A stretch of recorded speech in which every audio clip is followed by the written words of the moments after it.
सिद्धे शरणं पब्बजामि शाहु शरणं पब्बजामि केवली प्रणतं धम्मं शरणं पब्बजामि।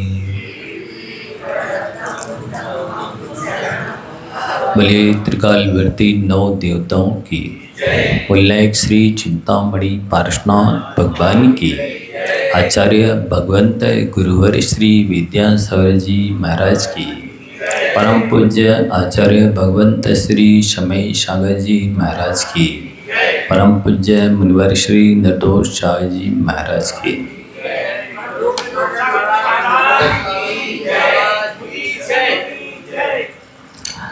धर्मो रक्षति रक्षिता, जो धर्म की रक्षा करता है धर्म उसकी रक्षा करता है, यह आप सभी को ज्ञात होना चाहिए। वस्तुतः हम ये समझते हैं कि हमें तत्काल में कोई उपलब्धि हो जाए, लाभ हो जाए, तो हम समझते हैं कि धर्म से हमें कुछ मिला है। और यदि उसमें थोड़ी सी प्राप्ति होने में देर हो जाए तो ऐसा लगता है कि हमारा किया हुआ धर्म बेकार चला गया। एक बार पंडित पन्नालाल जी साहब ने एक संस्मरण सुनाया, स्वयं के जीवन में घटित हुआ। एक सज्जन लगभग 40 वर्षों से जिन पूजन करते थे,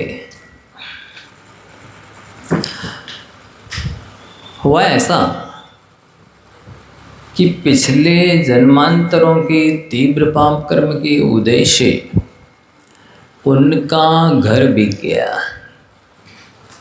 और वे किराए के मकान में रहने लगे। तो कुछ दिनों से वो मंदिर जी में नहीं दिखे। पंडित पन्नालाल जी साहब ने उससे पूछा कि भाई क्या बात है, पूजन का कोई टाइम टेबल बदल गया है क्या, या किसी दूसरे मंदिर में जाने लगे हो? काफ़ी दिनों से दिख नहीं रहे हो। आप सब ध्यान से सुनेंगे। उस सज्जन ने क्या उत्तर दिया? पंडित जी क्या अभी तक पूजन करते चले जाएं, घर तक तो बिक गया। क्या बोले? क्या अभी तक पूजन करते चले जाएं, घर तक तो बिक गया। मतलब ये है कि संसारी प्राणी डिमांड रखता है। कोई भी धार्मिक क्रिया करता है तो बदले में तत्काल कुछ ना कुछ चाहता है। यदि उसकी पूर्ति हो गई तब तो समझता है कि मेरा धर्म करना सार्थक हुआ,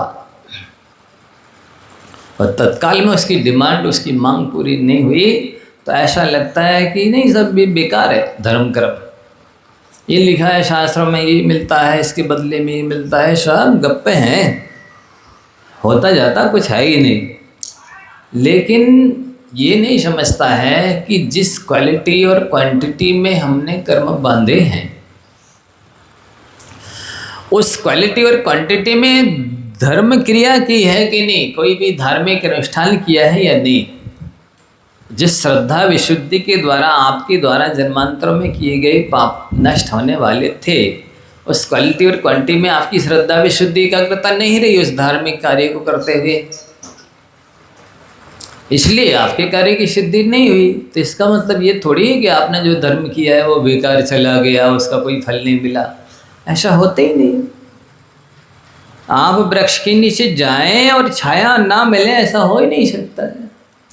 ये बात अलग है कि उस समय बदली छाई हो तो छाया ना दिख रही हो, पर वृक्ष के नीचे गए हैं तो छाया तो उसने दी है, और बदली की वजह से दिख नहीं रही है। इसी तरह से आपने कोई भी धार्मिक अनुष्ठान किया है उसका फल तो मिलेगा, भले ही तीव्र पाप कर्म का उदय चल रहा है इसलिए वो तत्काल में फल नहीं दे पा रहा है, नहीं मिल पा रहा है। तत्काल किया गया धर्म भी इस जीव को निश्चित रूप से सुख शांति, उस कर्म के उदय को वेदन संवेदन सहने की क्षमता देता है। अन्यथा अभी जैसे अपन ने धर्म देशना शुरू की, उसके पहले मंगलाचरण किया, काहे के लिए किया? इसलिए तो किया है ना कि इस धार्मिक धर्मोपदेश में, धर्म देशना में कोई विघ्न बाधा ना आए, अंतराय ना आए, ये धार्मिक परम पवित्र अनुष्ठान निर्विघ्न सानंद संपन्न हो जाए, इसलिए तो ये मंगलाचरण किया है। अब ये बात अलग है कि हमने मंगलाचरण करते समय जितनी श्रद्धा चाहिए थी, जितनी विनय चाहिए थी, जितनी विशुद्धि चाहिए थी, जितनी एकाग्रता चाहिए थी, उतनी नहीं रही तो विघ्न आ गया। तो इसका मतलब ये थोड़ी है मंगलाचरण करना बेकार है, नहीं, मंगलाचरण को और अच्छे से करना आवश्यक है, ऐसा अपन को समझना चाहिए। इसमें लिखा है कि तत्काल किया गया धर्म भी शुभ परिणामों की अधिकता से, उत्कटता से पाप कर्म के फल देने की शक्ति की उत्कटता को घात कर देता है। जैसे विपत्ति आने ही वाली है, आएगी, अब मकारमन पढ़ने से क्या हो गया, अब तो वो आएगी नहीं। परिणामों की जितनी उत्कटता होगी, विशुद्धि होगी, निर्मलता होगी, शुभ होंगे। देखो मन ध्यान से सुनने लगे, पेन कापी खोल के रखी ना, अब हमें नहीं बोलना पड़ेगी, लिखो। योग के सीधे होते ही उपयोग भी सीधा हो जाता है। क्या मतलब? मन वचन काय सीधे होंगे, सरल होंगे, तो उपयोग जो अपना ज्ञान दर्शन है वो भी सीधा होगा। ये बात अवश्य है कि जिसका मन वचन काय ऊपर में सीधा दिख रहा है, उसका उपयोग भी सीधा हो, ये जरूरी नहीं है, लेकिन जिसका उपयोग सीधा होगा उसका योग सीधा तो हो गई। इसलिए आचार्य श्री बोलते थे कि आप अपनी योग को ठीक करिए तो उपयोग ठीक होने की संभावना रहती है, चांस रहता है, अवसर रहते हैं, होगा। लेकिन जब योग ही ठीक नहीं है, मन ही ठीक नहीं है, आपकी वाणी ही ठीक नहीं है, आपके क्रियाकलाप ही ठीक नहीं है, तो आपका उपयोग कैसे ठीक होगा? इसलिए आप पहले से भी धार्मिक अनुष्ठान कर सकते हैं, जाप कर सकते हैं, और विपत्ति, बीमारी, विघ्न बाधा आ गई तो तत्काल में भी कर सकते हैं, करना चाहिए। पूर्व नमोकार मंत्र की विशेषता है कि वो आगाम पूर्वबद्ध भूतकालीन जितने भी कर्म बांधे हैं अनंत जन्मों में, उन सब को भी अनंत जन्म के बांधे व कर्मों को नष्ट करने की क्षमता है, और भविष्य में शीघ्र ही मनुष्य को शांति देने में, सुख देने में सक्षम है। इसलिए अपन को श्रद्धा रखने की आवश्यकता है और करते चले जाइए। देखो हथेली पर आम जमते देखा आप लोगों ने? हथेली पर आम जमता है? जब आम तो ज़मीन में ही लगाना पड़ेगा, और जो लगाएगा हो सकता है उसको उसका फल खाने नहीं मिलेगा। आम का फल किसे मिलेगा? अगली फल पीढ़ी पे को मिलेगा। वृक्ष आप लगाएंगे और आम का फल दूसरी पीढ़ी खाएगी। तो आपके प्रति आस्था हो, आप यदि रखते हैं विश्वास कि नहीं परोपकार की वेदी पर चढ़ाया गया फल कभी निष्फल नहीं जाता है, आपने परोपकार किया है तो उसका फल अवश्य ही मिलेगा, ये आस्था आप रखते हैं तो आम का वृक्ष लगाइए, आपको फल नहीं मिलेगा, फल किसी अगले को मिलेगा। तो इसी तरह से परोपकार की वेदी पर चढ़ाया गया फल कभी निष्फल नहीं जाता। नमोकार मंत्र पूर्ववत आगामी समस्त पाप नष्ट करता है, अभ्युदय कल्याणकारी पुण्य को लाता है, मंगलों में उत्कृष्ट मंगल है, जपों में उत्कृष्ट जप है। देखो कह रहे ना, ये अनगार धर्मामृत का है, इसमें प्रमाण दिया है। जितने प्रकार के जप हैं, मंत्र हैं, ये लक्ष्मी प्राप्ति का, ये सुख प्राप्ति का, ये शांति प्राप्ति का, ये विघ्न बाधा का, ये अनेक तरह के मंत्र होते हैं। ये लिख रहे हैं जपों में सबसे उत्कृष्ट जप मंत्र ये नमोकार मंत्र है। आप जितने भी मंत्र पढ़ते हैं सबको बंद कर दीजिए। नहीं महाराज जी पहले से नियम है, वो सब इसी में गर्भित है। नमोकार मंत्र में 84 लाख मंत्र गर्भित हैं। नमोकार मंत्र से 84 लाख मंत्र निकले हैं। नमोकार मंत्र अकेले में 84 लाख मंत्रों की ताकत है। इसलिए आपके वे सारे जितने भी जाप करते हों वे इसमें गर्भित हो जाएंगे आप तो नमोकार मंत्र का जाप करिए। कह रहे हैं कि जपों में जितने भी जप हों उत्कृष्ट जप है, और स्वाध्याय रूपी परम तप भी है नमोकार मंत्र पढ़ना। स्वाध्याय परमम तप का है, आपको शास्त्र खोल करके पढ़ने की अनुकूलता नहीं बन रही है, आप नमोकार मंत्र पढ़ करके भी परम जो स्वाध्याय का फल है उसको प्राप्त कर सकते हैं। ध्यान दो, नमोकार मंत्र के प्रभाव से जिनागम का पाठी अभव्य जीव, जिसका तीनों कालों में कभी भी सब कल्याण नहीं होगा। अभव्य किसे बोलते? जिसका तीनों कालों में कभी भी कल्याण नहीं होगा, कल्याण तो छोड़ो सम्यक दर्शन तक नहीं होगा, उसको अभव्य बोलते हैं।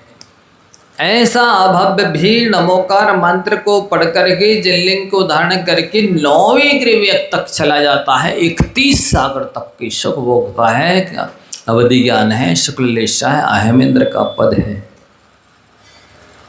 ऐसी महिमा है, जिनको सीजना नहीं है ऐसे टर्रा मोंग भी उस टर्रा मोंग की तरह जो अभव्य जीव है वे भी 9वें ग्रीवक तक चले जाते हैं। ऐसी महामंत्र की महिमा है।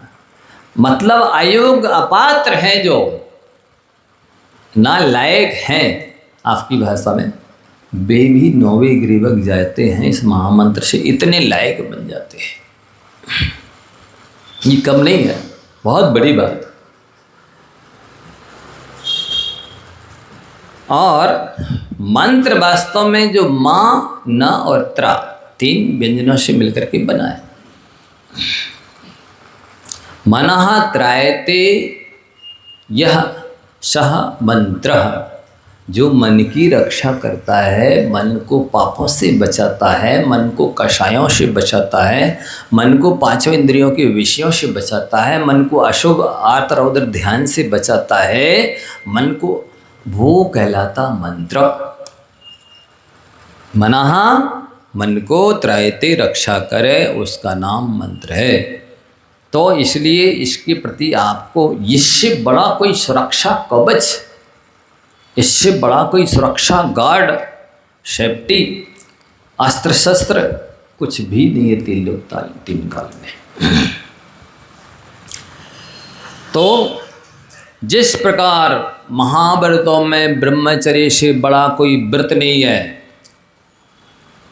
उसी प्रकार से मंत्रों में कर्म को जीतने वाले नमोकार मंत्र से बढ़कर कोई दूसरा मंत्र नहीं है।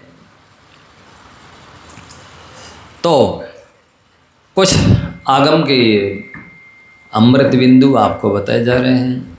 कल की कहानी अभी काफ़ी बाकी है, उस पर भी आपको ध्यान दिलाना है। कौन सा जीव था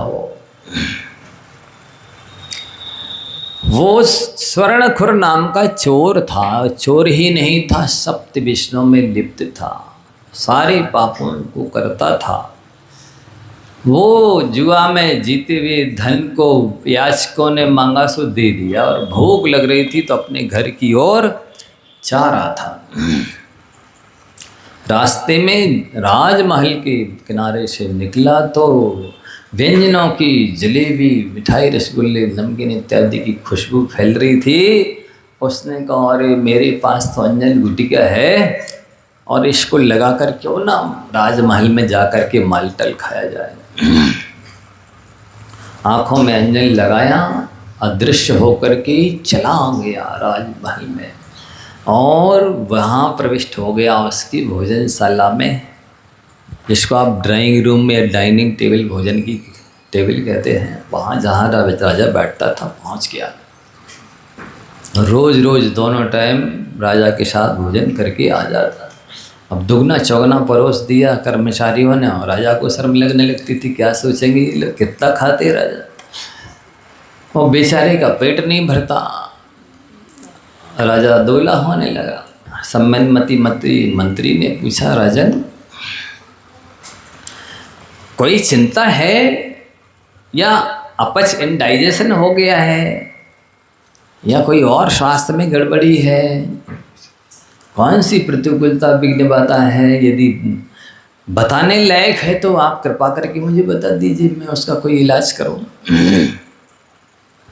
राजा ने कहा बड़ी हंसी की बात है, लोग सुनकर हंसेंगे, मैं दुगना चौगना भोजन करता हूँ अन्य दिनों की अपेक्षा, इसके बाद भी मेरा पेट नहीं भरता है, तृप्ति नहीं होती है, इस वजह से मैं दुबला हो रहा हूँ, मुझे लगता है मेरे साथ कोई अंजन विद्या सिद्ध व्यक्ति भोजन करता है। तो सम्यन्वती मंत्री ने उपाय सोचा और उसी भोजनशाला के कमरे के चारों कोनों में धुएं से परिपूर्ण धूपघट कपड़े से बांध करके रख दिए और आग के फूल बिखेर दिए। जैसे वो चोर आया तो चुर चुर की आवाज आई, उसके ऊपर पैर रखे तो मंत्री समझ गया कोई मनुष्य अवश्य ही अंजन विद्या सिद्ध है, दूसरे दिन देखता हो। और फिर वही उपाय किया उसने और योद्धाओं को भट्टों को छुपा दिया, मंत्रवादियों को। जैसी आया चुर की आवाज़ आई और उसने अर्गल लगा दिया, दरवाजे लगा दिए, बेड़ा लगा दिया और धूप घट खोल दिए, सारा धूम भर गया। तो जैसी आँखों में लगा उसने आंखें मली तो वो अंजन निकल गया। अंजन निकला तो वो दिखने लगा। भट्टों ने योद्धाओं ने जो भी थे मंत्रवादी सब ने पकड़ करके उसको राजा के सामने पेश किया। राजा को बहुत गुस्सा तो था ही कि कितने दिन हो गए मैं भरपेट भोजन नहीं कर पा रहा और ये मेरे साथ में बैठ करके बढ़िया दोनों टाइम भोजन कर करके जा रहा। क्रुद्ध हुए राजा ने कहा कि जाओ राज कर्मचारियों से इसको काला मुंह करके गधे पर बिठा करके पूरे नगर में भ्रमण कराओ, इसके बाद शमशान में ले जाकर करके शूली पर चढ़ा दो। राजकिंकर जो होते हैं वे तो आज्ञा पाते ही जो बॉर्डर पे खड़े सैनिक होते हैं ऑर्डर की प्रतीक्षा करते हैं। ऑर्डर पाते ही बॉर्डर पे सैनिक एकदम रेडी रहते हैं। तो पकड़ा, हाथ पैर बांधे, काला मुंह किया, सिर मुंडन कराया, गधे पर चढ़ाया और घुमाया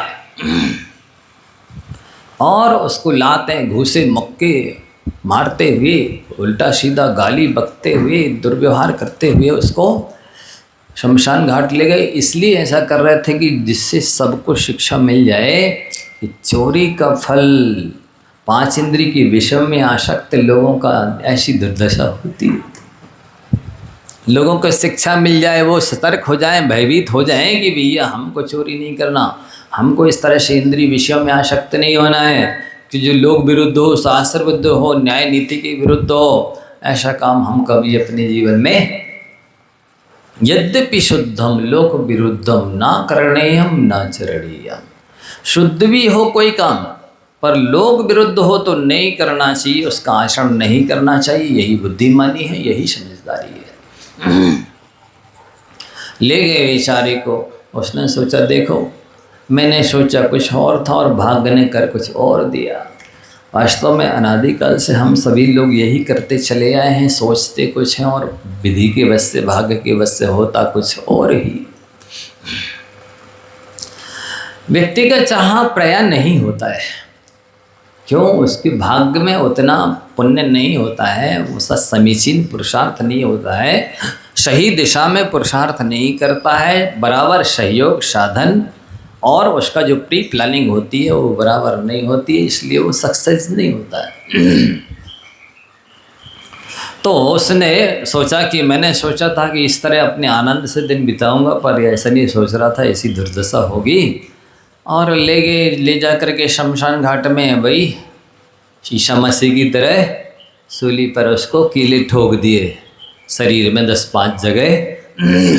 अब आपको तड़प तड़प के मरना है। 1 दिन हो गया, 2 दिन हो गए, 3 दिन हो गए, बेचारे को बहुत तेजी से भूख प्यास लगी। स्थिति क्या हो रही थी, खाने पीने को तो मिल नहीं रहा था। कौवे ऊपर से सिर खोल रहे थे, चीख रहे थे, नीचे से 4 पैर भक्षण कर रहे थे। बेचारा छटपटा रहा, तड़फ रहा था, भूखा प्यासा, और ये ऊपर से वेदना और हो रही थी। कौवे लोग, गिद्ध, चील वगैरह उसके सिर को खोल रहे थे। और 4 लड़ैया गीदड़ वगैरह बनते हैं ना, बेचित्र जिंदा में वो सोचिए उसके पैर खाली आधे से ज़्यादा। और इतने में जिनदत्त सेठ अपने पुत्र अरहत दास को लेकर के वन के चैत्यालयों के दर्शन करने के लिए यहाँ वहाँ जो साधु परमेष्ठी विराजमान थे उनके दर्शन पूजन बंदन करे धर्मोपदेश सुन करके आ रहे थे। देखा तो रास्ते में ये स्थिति है, सूली पर लटका हुआ है चोर। अरहत दास पूछता है जिनदत्त अपने सेठ पिताजी से, पिताजी ये क्या है? पिताजी बोलते हैं बेटा ये पापों का फल है, ये पंचेंद्रिय के विषयों की आसक्ति का फल है। तो इतने में उसके निकट आए, उसने कहा चोर ने कि सेठ जी आप तो धर्मात्मा हैं, दयालु हैं, परोपकारी हैं, और वास्तव में ये सत्य है कि जो दयालु होता है वही धर्मात्मा होता है। जो धर्मात्मा होता है वो नियम से दयालु होता है, वो नियम से परोपकारी होता है। यदि परोपकार आप करने का भाव आपका नहीं है तो आप समझ लीजिए कि आपके हृदय में धर्म नहीं है। यदि आपके हृदय में दया नहीं है तो आप समझ लीजिए कि आपके अंदर धर्म का अंश भी नहीं है। आप भले कैसे ही कोई भी धर्मात्मा का वेश धारण कर लें, साधु बन जाए, तिलक लगा लें, धर्मात्मा बन जाए, श्रावक श्रेष्ठी कहलाए, कुछ भी कहलाए, यदि दया नहीं है आपके हृदय में, परोपकार करने का भाव नहीं है, तो आप अपने आप को धर्मात्मा मत समझिए, अन्यथा आप भ्रम में हैं, भूल में हैं। तो उसने स्तुति करी कि जैसे एक राहगीर चौराहे का महावृक्ष होता है, बिल्कुल पूरे जीवन पर उपकार करता है। अब देखिए, एक व्यक्ति ने वृक्ष से मित्रता कर ली। देखो जरा, वृक्ष एक इंद्रिय होते हुए भी उसने कहा ये हमारा मित्र है, कहीं से आओ मित्र, आपका शीतल छाया में स्वागत है।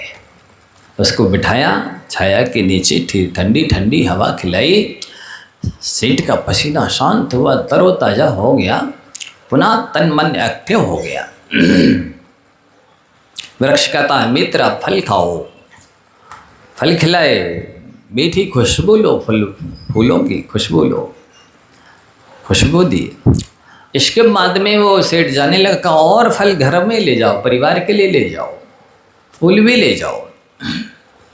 सेठ ले आया, फिर गया बाद में। वृक्ष ने कहा मित्र अब अपने घर में लकड़ियाँ ले जाओ, भोजन बनाने के लिए लकड़ी ले जाओ, और बड़ी मोटी टहनी शाखा काटो, इससे अच्छे बढ़िया दरवाजे बनाओ, फर्नीचर बनाओ, सोफा सेट बनाओ, मित्र हो तुम मेरे, ले जाओ।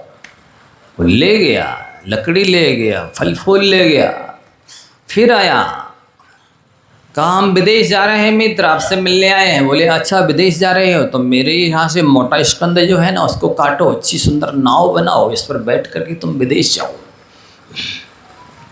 तुम मेरे मित्र हो।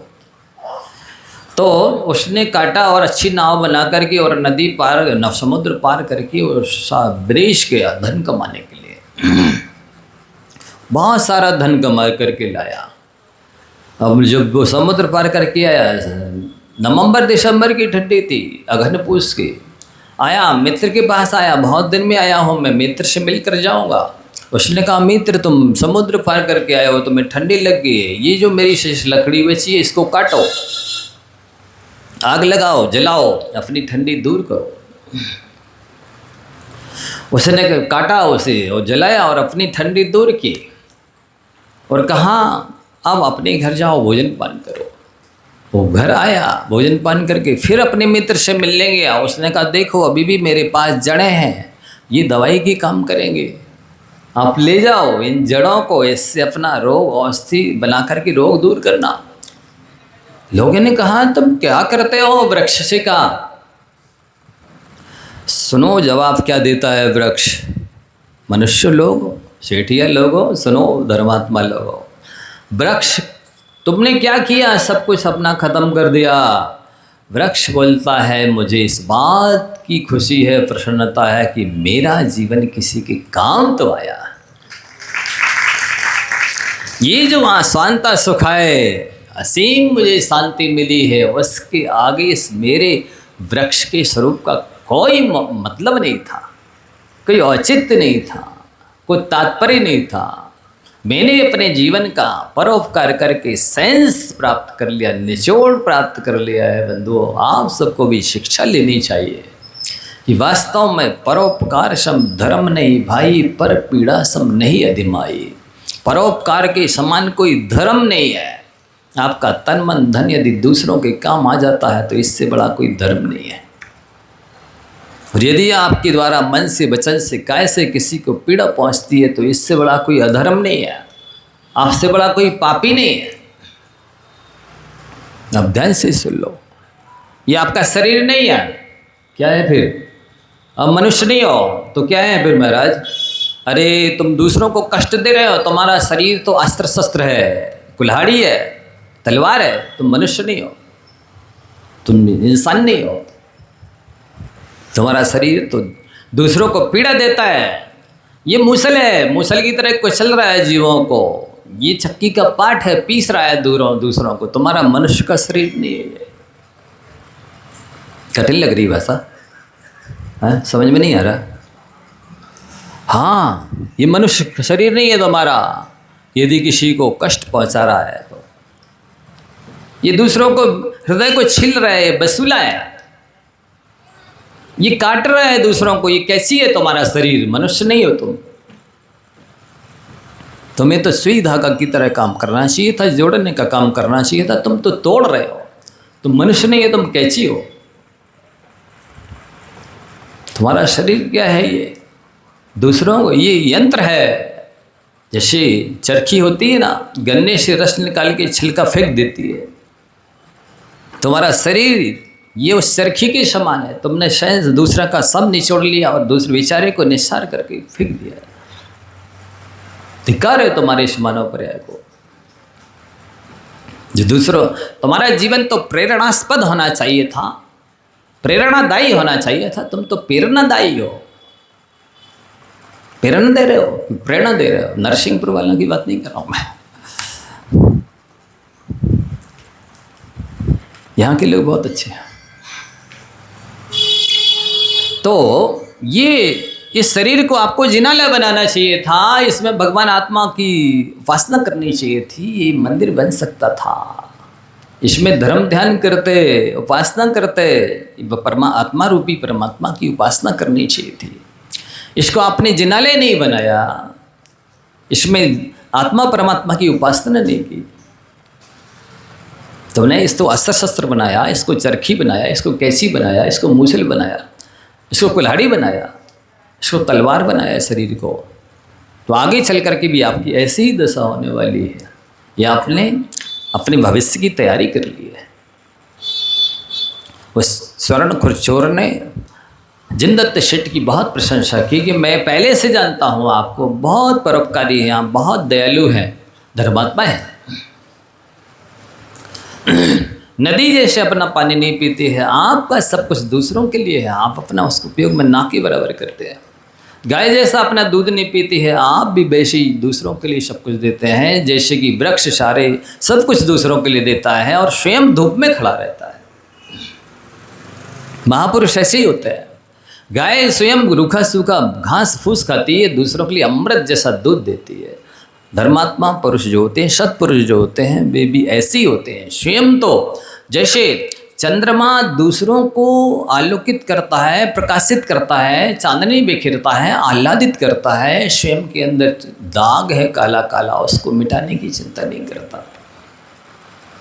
महापुरुष जो होते हैं स्वयं दुख में है, परेशानी में है, स्वयं के लिए कोई कमी है तो वो सहते रहते हैं, लेकिन दूसरों के लिए अच्छा करते हैं, अच्छा सोचते हैं।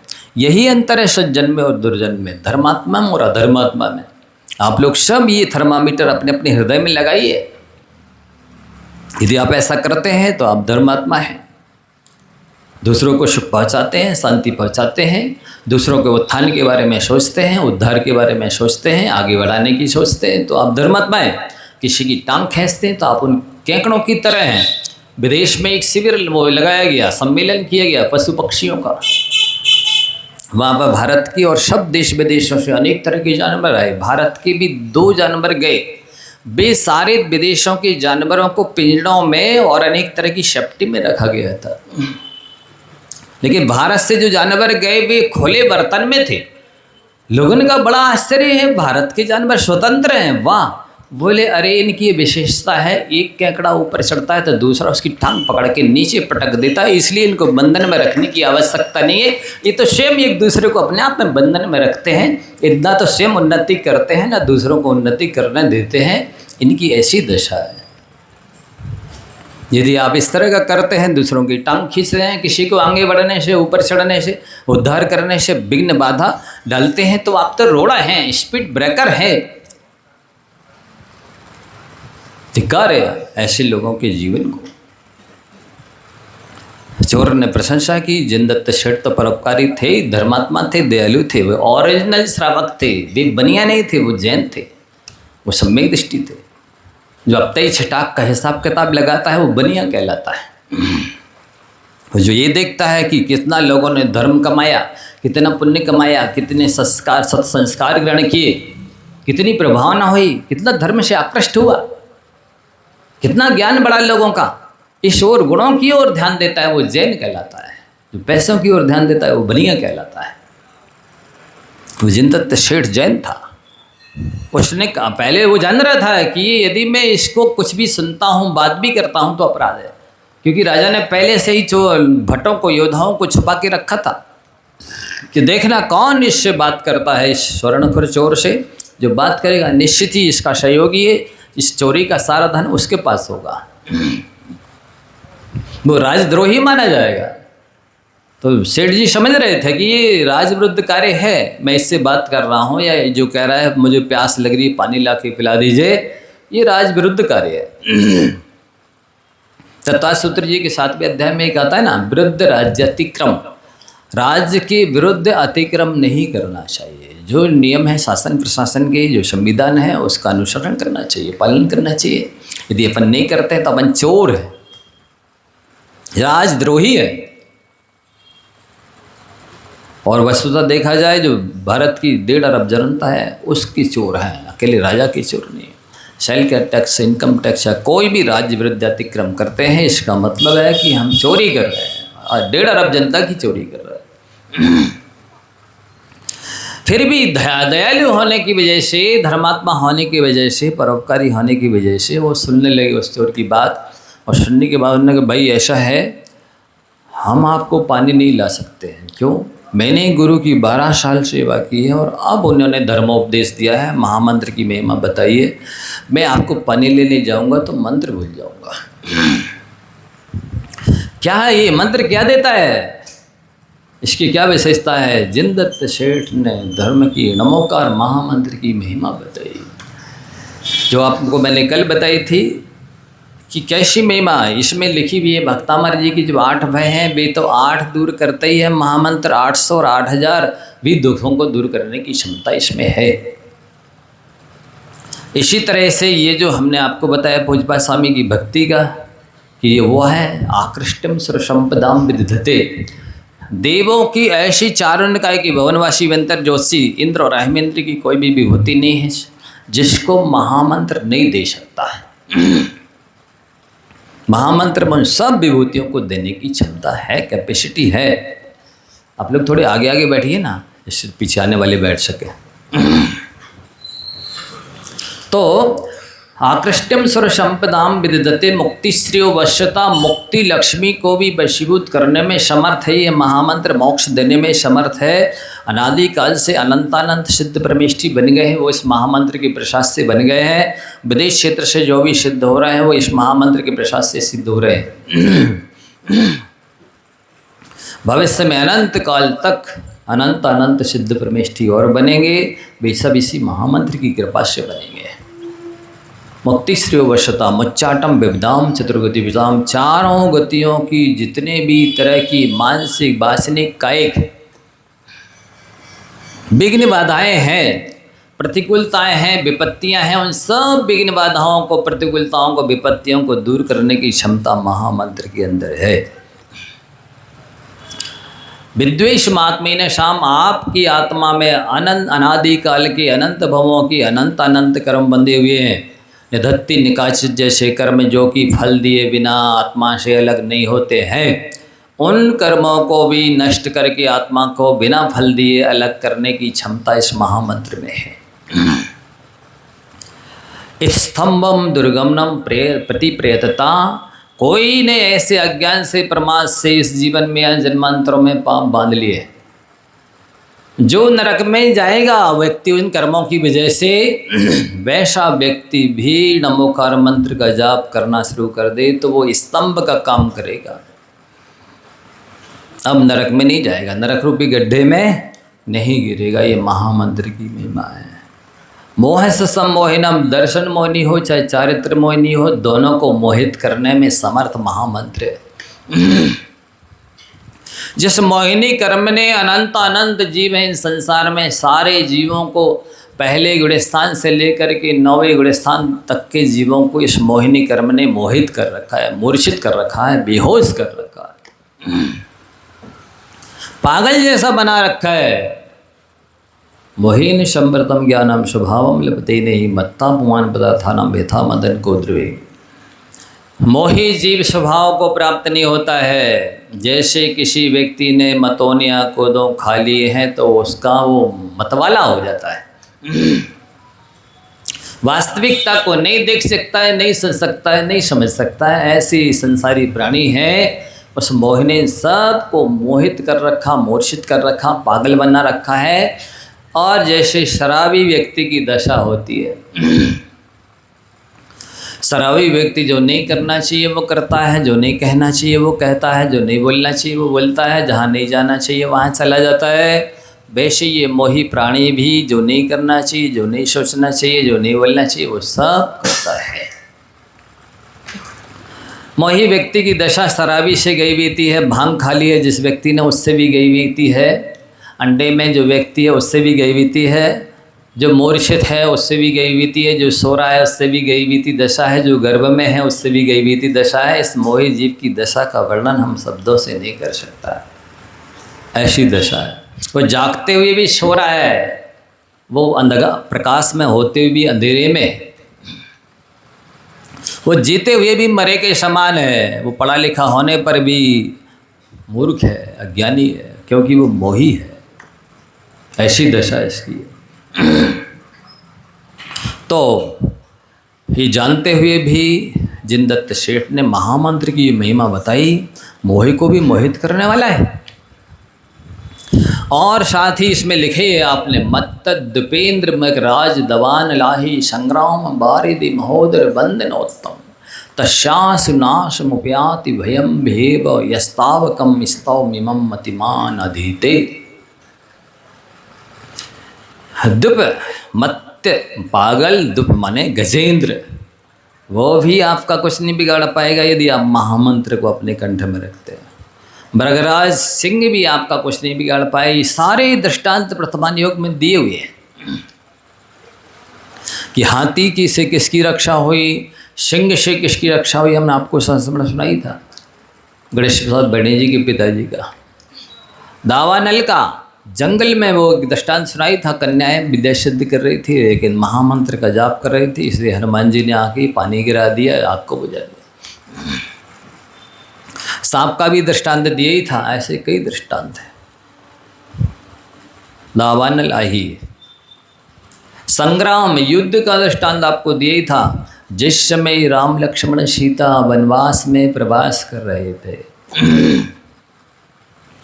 वन विहार में थे, पंचवटी पर कुटिया बना के और बरसात काल का समय निकाल रहे थे।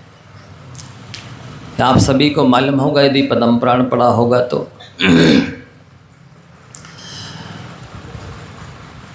प्रसंग बता रहा हूँ। रावण का बहनोई खरदूषण का वो चंद्रनखा ब्याही हुई थी, पुत्र शंभोक था। वो वहाँ विद्या सिद्ध कर रहा था। विद्या सिद्ध करते हुए इसको 12 वर्ष हो गए थे। सूर्यहास खड्ग सिद्ध किया उसने। और राम लक्ष्मण सीता वहाँ पर थे। लक्ष्मण जी उनके लिए विश्राम करके शैया बना करके पल्लव की और थोड़ा सा वन भ्रमण के लिए निकले। वन की सुषमा देखने लगे कि उनको अचानक खुशबू आई। उन्होंने कहा अरे किधर से खुशबू आ रही है। देखा तो एक चमचमाता सूर्यहास खड्ग लटक रहा है। जाके उन्होंने जैसे हाथ फैलाया, वो सूर्यहास खड्ग लक्ष्मण के हाथ में आ गया। अच्छा, देखने में चमचमा रहा है, का नाम गई है या काम का भी है। और एक बार उस बांस के भिरे पर चलाया कि बांस का भिरा कट गया और साथ में संबुक की गर्दन भी कट गई। उसकी माँ चंद्रनखा प्रतिदिन संबुक के लिए भोजन देने आती थी। उसका नियम था, एक ही स्थान पर रहूँगा, एक ही मंत्र का जाप करूँगा, एक ही वस्त्र पहनूंगा, एक ही अनाज का भोजन करूँगा और किसी स्त्री का मुँह भी नहीं देखूँगा जब तक सूर्यहास खड्ग सिद्ध नहीं हो जाएगा। सिद्ध हो गया था। ध्यान से सुनिएगा, रहस्य बता रहा हूँ मैं आपको। पुण्य और पाप का खेल भी समझिए इसके साथ साथ। जिसने 12 वर्ष पर अब तक एक स्थान पर रहा हो, एक वस्त्र पहना हो, एक अनाज खाया हो, एक ही मंत्र का जाप किया हो और एक ही स्थान पर रहा हो,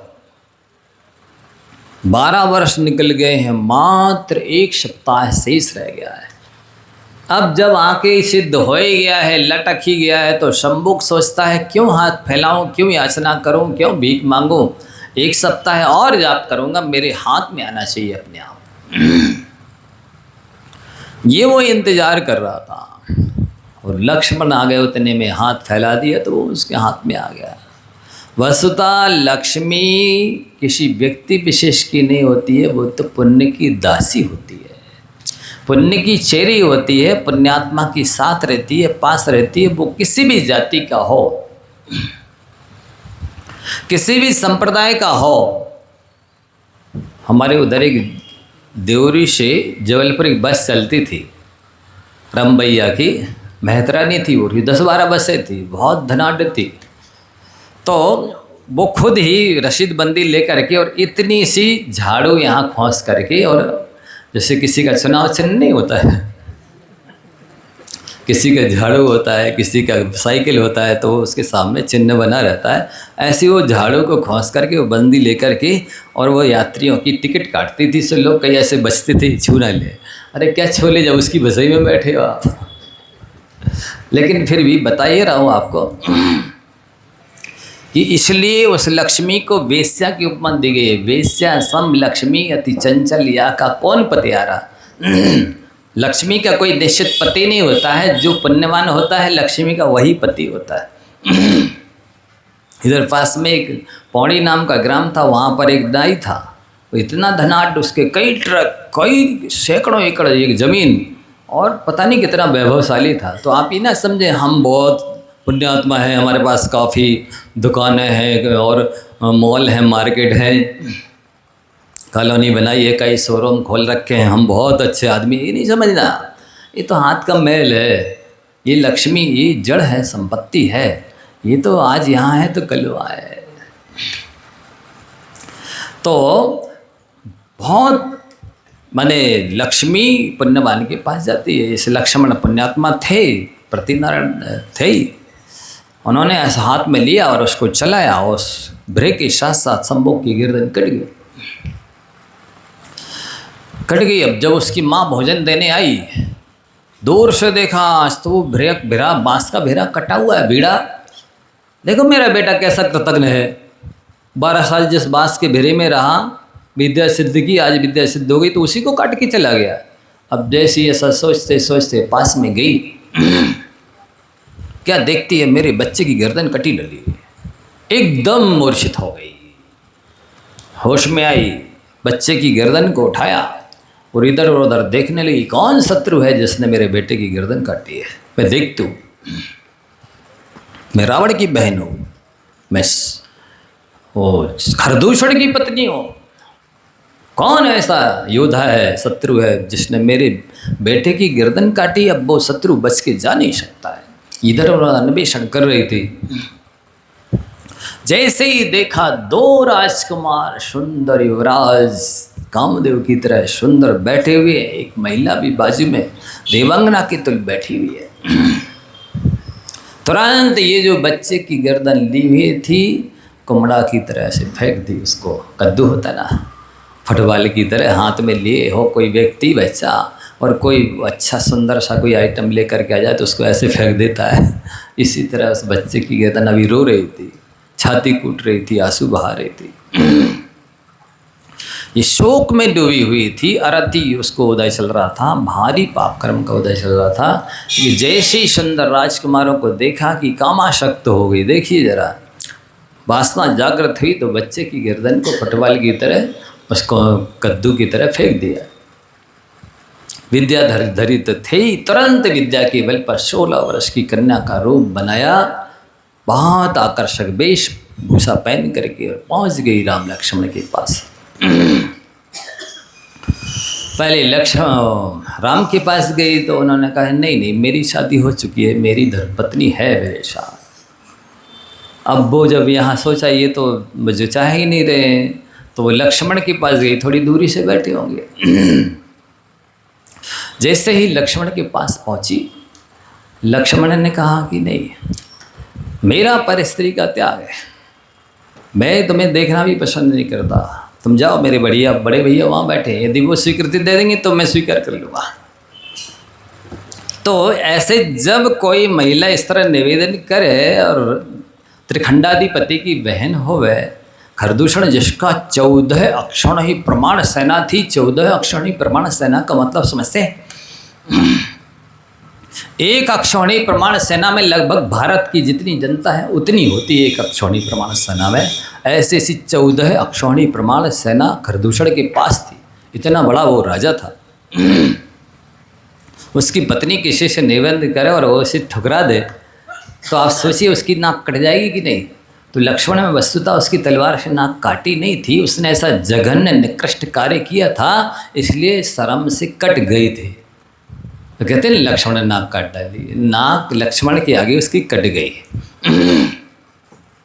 आपको ये समझना है, जिस व्यक्ति ने लाखों मंत्रों की आराधना की, एक स्थान पर बैठा, एक वस्त्र पहना, एक ही मंत्र का जाप किया और 12 महीने की ठंडी गर्मी बरसात सही 12 बरस तक, उस व्यक्ति के हाथ में वो सूर्यहास खड्ग नहीं आया और पुण्यात्मा लक्ष्मण के हाथ में। आप समझ लीजिए, जो पुण्य जिसके पास पल्ले में होता है उसको प्रयत्न नहीं करना पड़ता, सहज में ही सारी सुविधाएं सुख और वस्तुएं मिल जाती हैं। लेकिन जो भाग्यहीन होता है तो कहते हैं भाग्यहीन को ना मिले इष्ट वस्तु का योग, दाख पके तब काग के होए कंठ में। ये कहावत मालूम है ना? नरसिंहपुर वालों को नहीं मालूम, उधर जलपुर वालों से नहीं बुझ रहे अभी हम, नहीं मालूम ये कहावत? अरे जिस समय दाख पकती है तो कहते हैं कौए के गले में रोग हो जाता है। दाख जानते हैं ना, पिंड खजूर छुहारा, तो वो बेचारा खा नहीं पाता है क्योंकि वो भाग्यहीन जो होता है। इसी तरह से जो भाग्यहीन होते हैं उनको अच्छी वस्तु का योग समागम नहीं होता। वैसे तो आप सेखी हाँकते हैं, मुझ पर ताव देते हैं, मैंने ऐसा किया और इतना कमाया और इतना जोड़ा है, ये कहना आपकी भूल है। पुण्य होता है पिछला तो व्यक्ति के लिए सारी सुख सुविधाएं सहज में जुट जाती है। बताइए लक्ष्मण ने कौन से 9 बार का पढ़ा था? एक दिन का नियम यह था कि एक बार भोजन करेंगे, कि एक ही अन्न खाएंगे, कि एक ही कपड़ा पहनेंगे, कि एक ही स्थान पर रुकेंगे। एक दिन की भी ठंडी गर्मी बरसात सही उसने हाथ फैलाया और सूर्यहास खड्ग हाथ में आ गया। ये आप समझ लीजिए पुण्य और पाप की महिमा को जिस दिन समझ जाएंगे ना, और ये समझ जाएंगे कि स्वर्गों में धनवानों का इंतजार नहीं होता है, धर्मवानों का इंतजार होता है। किसका इंतजार होता है? धर्मात्मा का इंतजार होता है, धनवानों का इंतजार तो नीचे होता है। कौन स्वागत नीचे इंतजार करते हैं? नरक की नार की। आप समझ लीजिए, बहुआरंभ परिगृहत्वम नरकस्य, बहुत आरंभ और बहुत परिग्रह नरक आयु के आश्रम का कारण है। सो नरक की नार की धनवानों का इंतजार करते हैं कि बेटा पकड़े वज्र उस धर्म को, फिर तो ये हमारे साथी मित्र और क्लास फेलो बन जाएंगे, क्लासमेट। तो ये इस एक दृष्टांत से कितने सिद्धांत निकलते हैं, आप ध्यान से सुनिए। इधर हुआ ऐसा कि जैसे ही शूर्पणखा की नाक कट गई, मतलब उसकी बात नहीं मानी और बच्चा मर गया, कट गया। अब फिर उसने रंग बदला, गिरगिट की तरह त्रिया चरित्र शुरू किया। उसने सारे बाल बिखेर लिए और नाखून छाती में मार लिए, नाच लिया, सर कपड़े फाड़ लिए अपने, और रोती चीखती चिल्लाती पहुंची अपने पति खरदूषण के पास। कोई बनवासी, 2 लोगों ने मेरे साथ मेरे शील का अपहरण करना चाहा, मेरे साथ बलात्कार किया, मैं अपने किसी तरह शील की रक्षा करके आई हूँ। मेरा रावण जैसा त्रिखंडापति पति भाई है और तुम जैसे मेरे पति के होते हुए मेरी दुर्दशा। जो पति होते हैं बेचारे, वो बिना वेतन के नौकर होते हैं, वे जोरू के गुलाम होते हैं। यहाँ के लोगों की बात तो हम कर ही नहीं रहे। वो बतनी जो कह दे वे सो बिल्कुल उस दाएं के बैल की तरह बेचारे कोलू के बैल की तरह घूमते रहते हैं। खरदूषण ने जैसे ही सुना, उसका खून खोल गया, आपे से बाहर हो गया और बिल्कुल कुछ भी सोचने समझने की शक्ति तो बची ही नहीं। तुरंत अपनी चकचौदह अक्षौहिणी प्रमाण सेना लेकर के चला, देखता हूँ कौन है जिसने मेरी पत्नी के साथ बलात्कार करना चाहा है। आज सूर्यास्त होते होते उसका मैं जीवित नहीं रहने दूंगा। और चला, जैसे ही उधर देखिए, ये तो लेके चला था सेनार, लक्ष्मण तो अकेले थे। जैसे ही सेना के आगमन का जोर शोर से शब्द हुआ, राम तुरंत लक्ष्मण धनुष लेकर के खड़े हुए, कौन शत्रु आ रहा है? रामचंद्र जी ने कहा तुम रुको, मैं देखता हूँ। लक्ष्मण बोले थे नहीं नहीं भैया, आप सीता मैया की रक्षा करो, ये मेरी माता है, यहाँ अकेली रह जाएगी। आपको मेरे ऊपर विश्वास नहीं, आपका मेरे ऊपर आशीर्वाद है, आप आशीर्वाद दीजिए, मैं अकेला ही पर्याप्त हूँ, मैं निपट लूँगा, आप तो इधर रहिए। और वो धनुष बाण अकेले लेकर के गए उस पूरी सेना का, 14 अक्षौहिणी प्रमाण सेना का सामना करने के लिए एक योद्धा अकेला धनुष बाण लेकर गया। उधर पुण्य का उदय तो था ही, और अनेक तरह के वानरवंशी योद्धा, विद्याधर और साहस गति, अनेक तरह के विद्याधर लोग सहयोग करने के लिए लक्ष्मण का आगे। लेकिन ये पूरी सेना युद्ध चालू है। उधर खरदूषण ने अपना संदेश भेजा अपने बहनोई रावण को कि 2 योद्धा हैं यहाँ वन में जिन्होंने ऐसा ऐसा आपकी बहन के साथ किया है, आप तुरंत सेना लेकर के मेरा सहयोग कीजिए। रावण आया, अपने बहनोई खरदूषण का सहयोग करने के लिए जा रहा था कि रास्ते में ही देखा इस रूपवती सीता को कि तुरंत उसने, उसका माथा फिर गया, उसकी बुद्धि भैंस चराने चली गई। ऐसा होता है प्रायः, अच्छे अच्छे पढ़े लिखे योद्धा समझदार लोग भी मझधार में आ जाते हैं जब सुंदर रूप देखते हैं। इसलिए सावधान रहना, मैंने आपको सतर्क कर दिया है। निश्चित बात तो ये है कि ज्ञानियों ने और आचार्यों ने कहा है कि मत उलझो ऊपर की सफाई पर, चांदी का बर्क चढ़ा है गोबर की मिठाई पर। तो वो लेकिन रावण भूल गया भुलक्कड़ और मोहित हो गया। उसने अपनी अवलोकनी विद्या से पूछा कौन है ये। उस अवलोकनी विद्या ने सारा हाल समाचार बता दिया, ये राम की पत्नी, ये राम है, ये इनका भाई लक्ष्मण है, आपके बहनोई खरदूषण से युद्ध करने के लिए गया है। वो बोल गया है कि मुझ पर कोई विपत्ति आएगी तो मैं सिंहनाद करूँगा, आप मेरी सहायता के लिए आ जाना। और उसने उस अवलोकनी विद्या से जान करके और माया से झूठा मायाचारी करके सिंहनाद कर दिया, भैया भैया भैया बचाओ बचाओ बचाओ। जैसे ही शब्द सुना रामचंद्र जी उठ के खड़े हो गए, मेरे भाई पर कोई विपत्ति आ गई है। तुरंत सीता से को फूलों में ढका, फूल के ढेर में यही रहना, मैं तुरंत लौट के आता हूँ। और जैसे ही रामचंद्र जी इधर से गए, उधर से लक्ष्मण ने विक्रिया से अपनी विद्या के बल से, तो हमारा आपको से कहना ये है, प्रसंग अब ये चल रहा है, ये तो ले गया लक्ष्मण रावण हरण करके पुण्य के उदय में वहाँ पर लक्ष्मण का सहयोग करने वाले बिना निमंत्रण दिए, बिना बुलाए अनेक योद्धा अपनी अपनी सेना लेके सहयोग करने आ गए। इधर इसके पाप का उदय था शंभुक के, तो वो मारा गया। 12 वर्ष जाप करके भी कोई फल प्राप्त नहीं कर सका।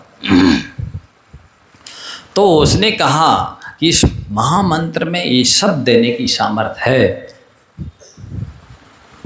तो ये लिखा ना, दावा नलाही संग्राम युद्ध वारिधि, समुद्र के अंदर कोई गिर जाए, कहते हैं योजनों की ऊंचे ज्वार भाटे आते हैं, लहरें ऊपर आती नीचे जाती हैं, और बड़ी बड़ी जहाज भी, एक जैसे आप लोग चूल्हे पर कोई पात्र रखते हैं, पानी रखते हैं, और उसमें कोई दाल या चावल डालते हैं तो वो एक दाना ऊपर नीचे इस तरह से जब अधन आता है ना, उबलता है पानी, तो ऐसे जाता है। ऐसे समुद्र में भी 1 मिनट के अंदर कहाँ से ले जाती वस्तु, बड़े बड़े जहाज भी।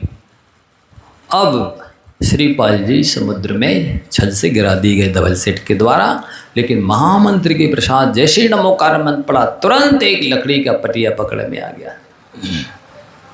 सोचिए, जहाँ कोई संभावना नहीं है सहारा मिलने की, सहयोग मिलने की, वहाँ पर भी महामंत्र के प्रसाद से सहयोग और सहारा मिल जाता है। और वो 1 माह तक तैरते रहे समुद्र को और पार हो गए। ये महामंत्र संग्राम वारिधि महोदर बंदनोत्तम, महान उदर रोग हो गया हो, कोई भी रोग हो गया, कैसे भी पराधीनता में हो, बिजनेस में, सर्विस में, बंधन में हो व्यक्ति और वहाँ नहीं रहना चाहता हो, तो इस महामंत्र की जाप करके वो अनुकूलता प्राप्त करता है, स्वतंत्रता प्राप्त करता है। ये तो है ही, इसके अलावा और भी मंत्र की महिमा में उसने सुनाया, वो हम आपको बाद में बताएंगे, नहीं फिर ये कहानी अधूरी रह जाएगी। जैसे ही जिनदत्त सेठ ने महामंत्र की महिमा बताई तो चोर बोला कि सेठ जी आप पानी लेने जाइए, मैं इसका जाप करता हूँ, आप भूल जाएंगे तो मैं आपको याद दिला दूंगा। स्वर्णखुर चोर हाथ जोड़कर महामंत्र का श्रद्धा से जाप करने लगा, और जैसे ही जाप करते हुए कुछ मिनट बीते और 3 दिन का भूखा प्यासा तो था, वेदना से तड़प तुराई था, वो मर करके सौधर्म स्वर्ग में 16 आभरणों से युक्त अनेक सेवा परिजनों से सहित रिद्धिधारी देव हो गया। आप सोचिए, जीवन भर सत्य व्यसन किए, चोरी की, पाप किए, ऐसा पापी प्राणी जिसको नरक ही जाना चाहिए था, लेकिन थोड़ी देर ही उस चोर ने, ध्यान से सुन लो महिलाओं, सब लोग, नहाया नहीं था, कुल्ला मंजन नहीं किया था, उसने शुद्धि के कपड़े नहीं पहने थे, जूते चप्पल भी पहने था कि उतारे था पता नहीं, मुंह में कुछ खाया था कि नहीं, सब स्थिति थी उसके साथ। आप लोग जो कहते हैं ना, अरे अशुद्धि में हो, ये बिस्तर पे बैठी हो, ये जूते पहनी हो, ये मुंह में कुछ डिलाए, कैसे पढ़ोगे नमोकार, इसके लिए मैं आगम का प्रमाण दे रहा हूँ आपको, पहले भी दे चुका हूँ, इसलिए कभी अंतराय नहीं डालना। हर स्थिति में, परिस्थिति में, किसी भी द्रव्य क्षेत्र काल भाव में हो, आप महामंत्र पढ़ सकते हैं। उस चोर ने 1 लाख माला का नियम भी नहीं लिया था, आपको तो हम दिला रहे हैं, ले लो। 1 लाख माला का नियम लेकर श्रद्धा विशुद्धि एकाग्रता से जाप करो। और उसने कितनी देर पढ़ा होगा आप सोच सकते हैं। वो उधर पानी लेने गया, वापस लेकर के नहीं आ पाए, इसके प्राण निकल गए। आज बिल्कुल सौम्य शांत मुद्रा में हाथ जोड़े हुए था, सेठ जी पानी लेके आए, अरे ये तो शांति से महामंत्र की आराधना करते हुए स्वर्ग में देव हो गया। इधर उनका पुत्र अरहत दास तो था ही, जिनदास पानी लेने गए थे, कहता है देखो महापुरुषों की संगति से पापियों का किस तरह उद्धार हो जाता है। ये महामंत्र की महिमा, ये सत्संगति का प्रभाव आपको बताया जा रहा है। एक दृष्टांत सिद्धांत अनेक बताए जा रहे हैं कि महामंत्र की महिमा के साथ साथ जो भी धर्मात्मा पुरुषों की संगति में आ जाता है, उनकी सानिध्य में आ जाता है, तो कैसे कैसे पापी प्राणी भी उसका उद्धार हो जाता है, उन्नति हो जाती है, सदगति मिल जाती है, सत्संस्कार मिल जाते हैं। वस्तुतः जैसे पानी की बूंद यदि गर्म तवे पर गिर जाए तो उसका अस्तित्व ही खत्म हो जाता है, वही पानी की बूंद यदि सांप के मुख में चली जाती है तो जहर बन जाती है, वही पानी की बूंद को गाय पी लेती है तो दूध बन जाता है। उसी पानी की बूंद को सांप पी ले तो जहर बन जाता है। उसी पानी की बूंद यदि गन्ने की जड़ में चली जाए तो मीठी हो जाती है। वही पानी की बूंद यदि नीम की जड़ में चली जाए तो कड़वी हो जाती है। वही पानी की बूंद स्वाति नक्षत्र में शीप में चली जाए तो मोती बन जाती है। ये संगति का प्रभाव है बंधु। इसलिए यदि सदगति पाना चाहते हो तो सत्संगति में आ जाओ, और सत्संगति में आओगे। देखो, सन्मति चाहिए सदगति के लिए, सदगति पाने के लिए सन्मति चाहिए, और सन्मति पाने के लिए सत्संगति चाहिए। सत्संग जैसी संगति में रहता है व्यक्ति को संगत की रंगत अवश्य चढ़ती है। जैसे गिरगिट को देख करके गिरगिट अपना रूप बदलने लगता है, और जैसे खरबूजे को देख कर खरबूजे का रंग बदल जाता है, वैसे ही व्यक्ति, ये संसारी प्राणी का नेचर है, इसकी दशा है पानी की तरह। ये जैसे लोगों की संगति में रहता है वैसे ही ढल जाता है, उसकी वैसी सोच हो जाती है। यदि वो सर्विस क्लास के लोगों की संगति करता है तो उसकी मानसिकता सर्विस करने की बन जाती है। बिजनेस करने वालों की संगति करता है तो बिजनेस करने का मानसिकता बनाता है, और वैसे ही उसकी सोच, वैसी उसकी वाणी, वैसी उसका रहन सहन, चाल डाल सब कुछ वैसी हो जाती है जैसे लोगों के साथ रहता है। किसी ने कहा है कि आप यदि किसी का परिचय मुझसे जानना चाहते हैं तो मुझे उसकी संगति बता दो कि वो कैसे लोगों की संगति में रहता है, मैं उसका बायोडाटा लिख दूंगा। किसके साथ रहते हो मतलब आप वैसे ही करते हो। ये निश्चित है, यदि व्यक्ति कलारी की दुकानी पर बैठ करके दूध भी पिएगा तो लोग समझेंगे कि ड्रिंकिंग कर रहा है, और यदि किसी जहाँ पर गाय व गोश्त में, गायों के गोश्त में दूध की डेयरी पर बैठेगा और वहाँ दारू भी पिएगा तो लोग समझेंगे कि दूध पी रहा है ताज़ा ताज़ा लगवा करके। ये संगति का प्रभाव है। इसलिए आप लोगों को यदि सदगति चाहिए है तो सन्मति को, अपनी बुद्धि को सद्बुद्धि रूप में परिणमन कराओ, और सद्बुद्धि यदि अपनी बनाना चाहते हो, करना चाहते हो, सत्संगति में आ जाओ। इधर ये धुआ, उधर वो देव जैसे नहीं, यहाँ राज किंकर छपे हुए थे। उन्होंने जाके तुरंत राजा को सूचना दी कि राजन, जिनदत्त सेठ ने स्वर्ण खरचोर से बात की है। इसका मतलब है कि ये उसका सहयोगी साथी है, सारा जितना भी आज तक चोरी की है इसने, सारा माल जिनदत्त सेठ के पास होगा। राजा ने सैनिकों को भेजा कि जाओ जिनदत्त सेठ को अरेस्ट कर लाओ, और उसके यहाँ जो भी माल है सबकी कुड़की करो, और उसको सबको लूट करके ले आओ। इधर स्वर्ग में जैसे ही वो स्वर्ण खरचोर उत्पन्न हुआ और उसको दिव्य सैया पर उत्पन्न हुआ, मखमल की गादी से भी अनंत गुनी सॉफ्ट उनकी दिव्य सैया होती है। अंतर मुहूर्त के अंदर बिल्कुल वस्त्राभूषणों से सुसज्जित ही उस उत्पाद से ऐसे उत्पन्न होते हैं। ऐसे जैसे मनुष्य से नग्न जन्म लेते हैं, ऐसे देवलोग नहीं लेते। देवलोग पूरे वस्त्राभूषणों के साथ उत्पन्न होते हैं। अंतर मुहूर्त में 16 वर्ष के कुमार की तरह हो जाते हैं। तुरंत अंतर मुहूर्त के अंदर उन्हें अवधि ज्ञान हो जाता है। जैसे ही वहाँ जाकर देखता है अवधि ज्ञान के द्वारा, ओहो मैं कहाँ से आया, मैं एक चोर बेसनी पापी वहाँ सूली पर लटक करके तड़प तड़प के मर रहा था, मुझे जिनदत्त सेठ ने धर्मोपदेश दिया। ओहो कहाँ है वो जिनदत्त सेठ। जैसे अवधि ज्ञान से देखा, ओ उसके ऊपर तो विपत्ति आ गई है। राजा ने पूरी सेना भेज दी है उसका पूरा घर लूटने के लिए, और जिनदत्त सेठ को अरेस्ट करके ले आओ और उसको जेल खाने में डाल दो, यहाँ लाओ। ओहो जो कहते हैं एकमप्यक्षरम अस्तु गुरु शिष्यम प्रबोधयेत् पृथिव्याम नास्ति तद्द्रव्यम यद्दत्त्वा हिरण्ये भवेत्। एक अक्षर का भी जो किसी को ज्ञान दान देता है उसका इतना उपकार होता है कि पृथ्वी पर कोई चीज़ नहीं है जिसे दे करके उसके उपकार को चुकाया जा सके। एक अक्षर प्रदातारम यो गुरु नाभिमन्यते स्वान योनिम शतम लब्ध्वा चांडालेषु अभिजायते। एक अक्षर का ज्ञान देने वाले को भी जो गुरु नहीं मानता है वो 100 जन्म में कुत्ते की योनि प्राप्त करता है, इसके बाद मरकर चांडालों में जन्म लेता है, ऐसा शास्त्रों में लिखा है। उपकारी के उपकार को भूलना नहीं चाहिए, इससे बड़ा कोई पाप नहीं होता है। कृतज्ञता से बड़ा कोई पाप नहीं होता है। पृथ्वी सारा का सारा बोझ सहन कर सकती है, सारे मनुष्य के दुर्व्यवहार को सहन कर सकती है, लेकिन कृतज्ञ जीवों का बोझ सहन करने के लिए पृथ्वी समर्थ नहीं होती है। कृतघ्न उसे बोलते हैं जो किए हुए उपकार को नहीं मानता है, नहीं जानता है, प्रत्युपकार नहीं करता है, वो कृतघ्न कहलाता है। जो अपने उपकारियों को भूल जाता है तो ये पृथ्वी फिर उनके बोझ को सहन नहीं कर पाती है, फिर भूकंप आना शुरू हो जाते हैं। ये कोरोना जैसी बीमारी इसी वजह से आती है। ये जितने भी ज्वालामुखी है और अतिवृष्टि अनावृष्टि है, अनेक तरह की बाधाएं, जो कहना चाहिए देवी विपत्तियां हैं, प्राकृतिक प्रकोप हैं, ये सारे के सारे तभी आना शुरू हो जाते हैं जब ये कृतघ्न लोग, पापी लोग ना अपने माँ बाप का उपकार मानते हैं, ना सास ससुर का उपकार मानते हैं, ना गुरुजनों का उपकार मानते हैं। किसी ने भी तन मन धन से प्रत्यक्ष में परोक्ष में सहयोग किया है उनको नहीं मानते हैं। इन कृतघ्नों के बोझ को ये पृथ्वी सहन नहीं कर पाती, इसलिए इस तरह की देवी विपत्तियाँ और प्राकृतिक प्रकोप होते हैं। बंधुओं, समय हो गया, आगे की चर्चा आगे करेंगे। जा वाणी के ज्ञान ते